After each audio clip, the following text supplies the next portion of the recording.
అమరం అపూర్వం మీ చరిత, ఆ వెలుగులో మునుముందుకు సాగడమే మా భవిత అంటూ రామోజీ గ్రూప్ సంస్థల వ్యవస్థాపకులు దివంగత రామోజీరావుకు కుటుంబ సభ్యులు, సంస్థ ఉద్యోగులు, సిబ్బంది నివాళులర్పించారు. రామోజీరావు దిగంతాలకేగి ఏడాది పూర్తయిన వేళ ఆ మహనీయుడి సేవలను గుర్తు చేసుకుంటూ అంజలి ఘటించారు. ప్రపంచ పర్యాటకుల స్వర్గధామం సృష్టికర్త, పాత్రికేయ విజయ పతాక, భారతీయ చలనచిత్ర రంగంలో చెరగని చరిత, తెలుగు జాతి మార్గదర్శి, దేశ రెండో అత్యున్నత పురస్కార గ్రహీత పద్మవిభూషణ్ రామోజీరావు దివంగతాలకేగి అప్పుడే ఏడాది. ప్రత్యేకంగా, పరోక్షంగా వేలాది మందికి జీవనోపాధి కల్పించిన ఆ మహానుభావుడి ప్రథమ వర్ధంతిని రామోజీ ఫిల్మ్ సిటీలో నిర్వహించారు.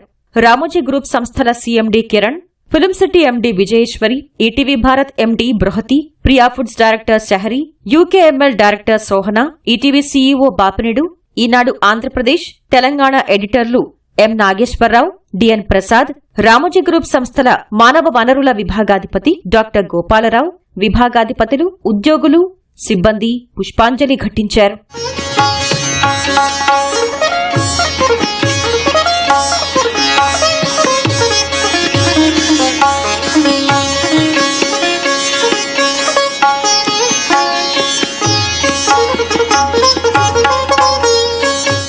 రామోజీ గ్రూప్ సంస్థల విభాగాధిపతులు రామోజీరావు క్రమశిక్షణ, దార్శనికత, వృత్తి నిబద్ధతను గుర్తు చేసుకున్నారు. రామోజీరావు ఏనాడు కృషిని తప్ప అదృష్టాన్ని నమ్ముకోలేదని ఈటీవీ సీఈఓ బాపినెడు స్మరించుకున్నారు. చైర్మన్ గారి 88 సంవత్సరాల కాలంలో 48 సంవత్సరాలు ఆయనతో కలిసి పనిచేసే భాగ్యం నాకు కలిగింది. ఈ జర్నీలో నేను నేర్చుకుంది, నేను అబ్జర్వ్ చేసింది ఏంటంటే, చైర్మన్ గారు అదృష్టాన్ని ఎప్పుడు నమ్మరు, కష్టాన్ని, సమిష్టి కృషినే నమ్ముతారు. నాకు తెలిసి 48 సంవత్సరాల్లో నేను అబ్జర్వ్ చేసినంత వరకు ఆయన 50 రోజులు మించి సెలవు ఎప్పుడు తీసుకోలేదు.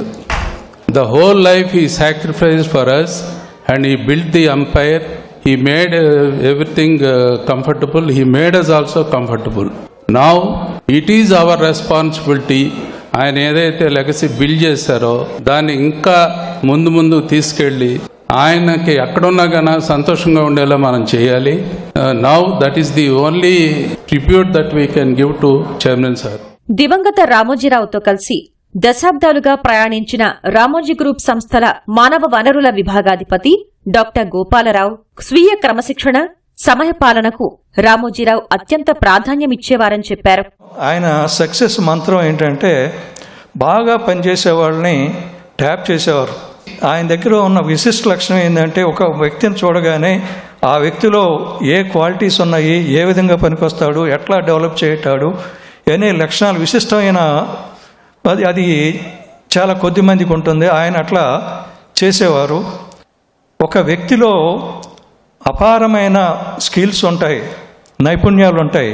అది మనం బయటికి తీసి, మన బాధ్యత గలవాళ్ళు వాటిని బయటకు తీసి దాన్ని మనం సంస్థకు ఉపయోగపడేటట్టుగా ఉపయోగించుకుంటే సంస్థ పైకి వస్తుంది. అట్లాగే ఎంప్లాయీస్ కూడా పైకి వస్తారు అనే నమ్మకం ఆయన ఉండేది. మార్పు అనేది, చేంజ్ అనేది తప్పదు. టెక్నాలజీలో మార్పులు వస్తాయి. దానికి సరిపడా మనం నిలబడినప్పుడే మనం నిలబడతాము అనే దాని మీద నిరంతరం ఆయన కూడా ఆలోచిస్తూ ఉండేవారు. సామాన్యులను అసామాన్యులుగా తీర్చిదిద్దిన రామోజీరావు తన బలం సిబ్బంది అని సగర్వంగా చెప్పేవారని ఈనాడు ఆంధ్రప్రదేశ్ ఎడిటర్ నాగేశ్వరరావు గుర్తు చేసుకున్నారు. పనిచేస్తూ రాలిపోవాలి అని చైర్మన్ గారు కూడా రిజల్ట్స్ వచ్చిన రోజు గంటకు పైగా మాతో సంభాషించారు. ఎన్నికలు అయిపోయిన దగ్గర నుంచి రిజల్ట్స్ వచ్చే మధ్యలో ఉన్న గ్యాప్లో చైర్మన్ గారి దృష్టి అంతా కూడా there is a possibility for Eenadu to become number 1 in the country. ఆఫీస్కి రావట్లేదు అప్పటికి 5-6 నెలల నుంచి. అయినప్పటికి కూడా థింక్ బిగ్. ప్రజలతో ఉన్నంతకాలం, రూట్స్తో ఉన్నంతకాలం మనకేం కాదు. చైర్మన్ గారు అట్లానే ఈ సంస్థలన్నీ కూడా నిర్మించారు. మనం కూడా అట్లానే ఈ సంస్థల్ని చిరకాలం ప్రజలతో మమేకమయ్యేలాగా మనం చేయాలి. ఇక్కడ 3వ తరం వస్తుంది. 3వ తరం ఎంప్లాయీస్ వచ్చారు. మనందరం కూడా చైర్మన్ గారు నిర్మించినటువంటి సామ్రాజ్యాన్ని ఒక టాటా వ్యవస్థలాగా, టాటా గ్రూప్ లాగా చైర్మన్ గారికి ఇచ్చే నివాళి ఏమిటంటే, ఈ ఆర్గనైజేషన్స్ చైర్మన్ గారు ఎట్లా నిర్మించారో అదే ఉద్ధృతిలో, అదే ప్రేరణతోటి, అదే విలువలతోటి ముందుకు తీసుకొని వెళ్ళాలి. అది ఒక్కటే మనకి శ్రీరామ రక్ష. నలుగురు నడిచే దారుల్లో కాకుండా కొత్త మార్గాలు వెతకాలంటూ రామోజీరావు ఎప్పుడూ ఉద్యోగులు సిబ్బందిని ప్రోత్సహించేవారని Ramoji Film City publicity vice president ETV Bharat CEO Jonnalagadda Srinivas స్మరించుకున్నారు. Do not go where the path may lead. Go instead where there is no path and leave a trail. This is what exactly our honorable founder has done. He is a motivator. He used to show us the path. He used to motivate, inspire us to achieve. There are several instances where he has defied the fundamentals of management. మొట్టమొదటిసారి వారిని కలవడానికి వెళ్ళినప్పుడు coffee తీసుకుంటారా అని అడిగారు. తీసుకోను అని చెప్పాను. టీ తీసుకుంటారా అని అడిగారు. తీసుకోను అని చెప్పాను. జ్యూస్ తీసుకుంటాను అన్నా. స్వర్గీయ చైర్మన్ గారి ఆరోగ్యం కాస్త క్షీణించిన తర్వాత మీటింగ్స్ రెసిడెన్స్లో జరిగేవి. అక్కడ కలవడానికి వెళ్ళినప్పుడు అక్కడ మరొకరు ఉన్నారు.